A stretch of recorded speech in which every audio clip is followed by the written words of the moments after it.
제1장 5길 47쪽 1행부터 50쪽 12행까지.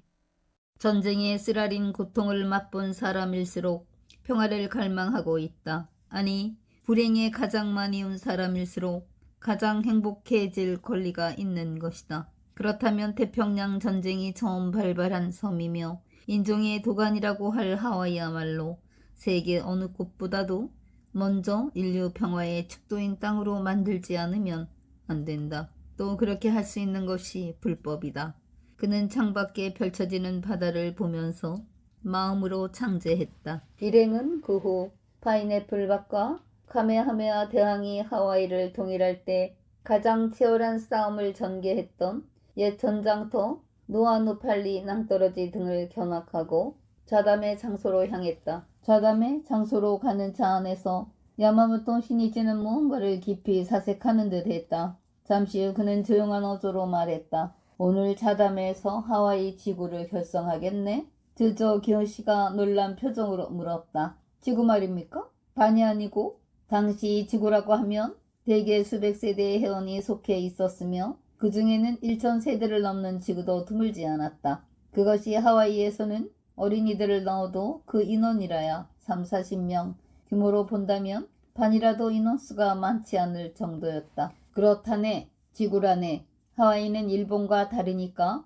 앞으로 세계 강포는 급속하게 진전될 거네. 그걸 생각하면 미국의 현관이라는 하와이에 반이 아닌 지구를 결정해둘 필요가 있다. 게다가 모두가 지구가 결성되었다는 자각을 하고 그것이 결의로 이어져 새로운 활력이 생긴다면 실로 대지구로 되어갈 걸세. 스케일은 크게 가지는 거다. 그런데 오늘은 내가 자담해서 질문회를 가질 테니 그동안의 자네들은 모두 새로운 지구의 인사안을 생각해주지 않겠는가? 차 안에서 샌드위치로 점심을 대신하고 자담의 장소인 호놀룰루 베레타니아 거리에 있는 멤버의 집에 도착한 것은 오후 1시 무렵이었다.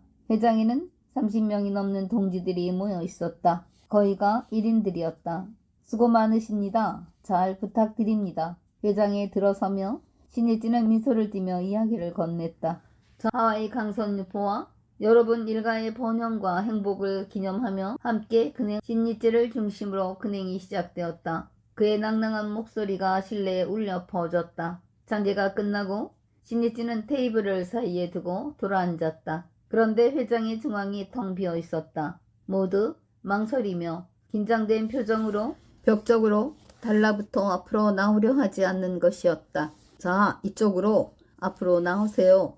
신이찌는 한 사람 한 사람을 앞으로 초청하듯 미소로 맞이하며 말을 건네기 시작했다. 회장 한 구석에 떡 벌어진 체격에 온화한 눈을 한 30대 중반 정도로 생각되는 남성이 있었다. 아침에 호텔에 왔던 장년부였다. 신이찌와 시선이 마주치자 그는 미소를 지었다. 그 당시 일본에서 열광적인 인기를 얻고 있던 프로레슬러 역도상과 닮아 있었다.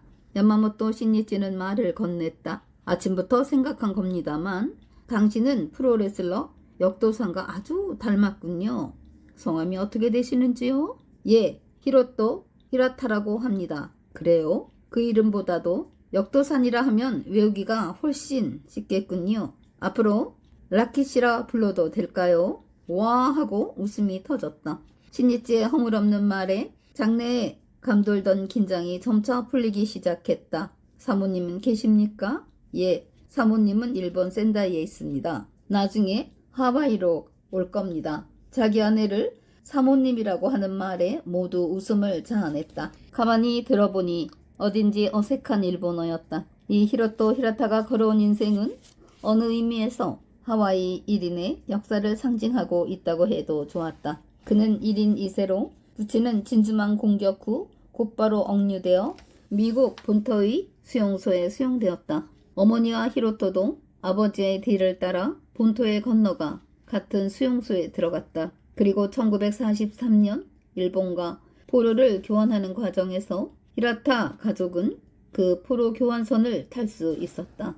배는 뉴욕에서 대서양을 건너 아프리카 남단을 지나 싱가포르에 기항했다. 싱가포르는 당시 쇼난도라 칭하며 일본군의 군정 아래 있었다. 히로토는 이곳에 내려 영어를 사용하는 방송국의 뉴스 담당으로 근무하게 되었다. 그러나 얼마 후 그에게 일본에서 소집 영장이 날아왔다. 그는 미국 국적과 일본 국적을 동시에 가지고 있었던 것이다.